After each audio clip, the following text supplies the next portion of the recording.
The Dominica Builders and Contractors Association has shown disappointment in an alleged statement made by Senator Robert Tong on local radio program back on March 13th. The association, which held a press conference yesterday, stated that Tong mischievously told the whole world that local management and talent should not be engaged if one wants quality, cost-effective, and timely projects. In a detailed letter, the construction sector stated that it felt the need to redeem the local private sector from the irresponsible attack on it by Senator Tong.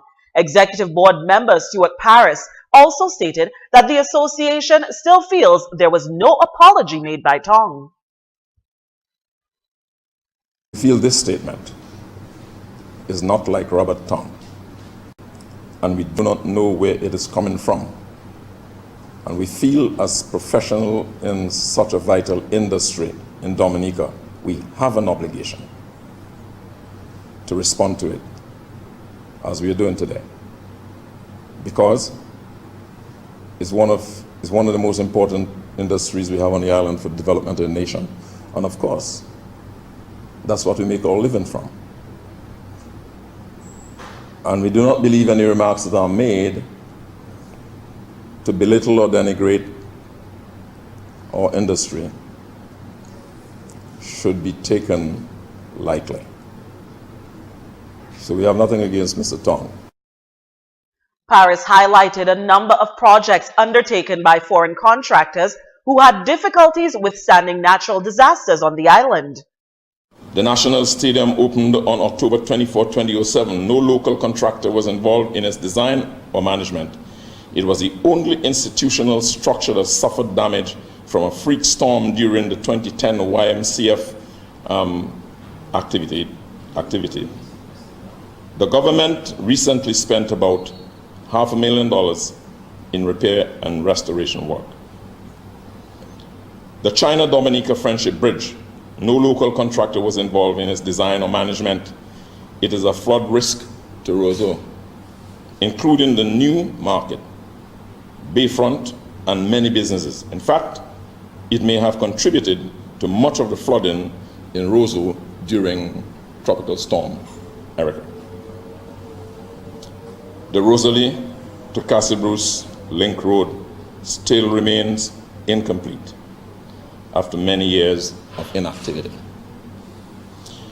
We would like Minister Tong to point out as many as 3 projects locally whose fate was half as serious as any of the above as a result of poor quality output, unacceptable delays, or cost overruns that were wholly attributed to local contractors, and to name these contractors if you know their name.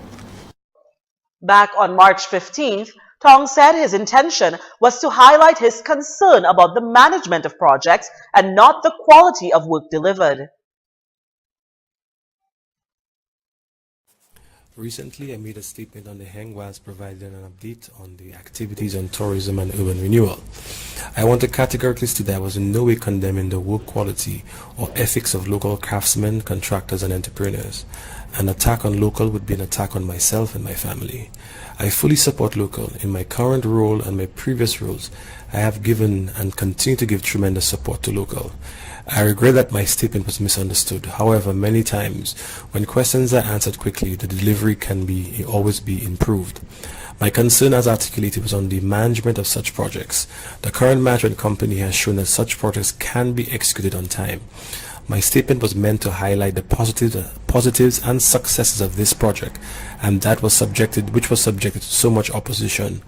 Whilst the management might be foreign, the actual physical work is local and we should all be proud of that.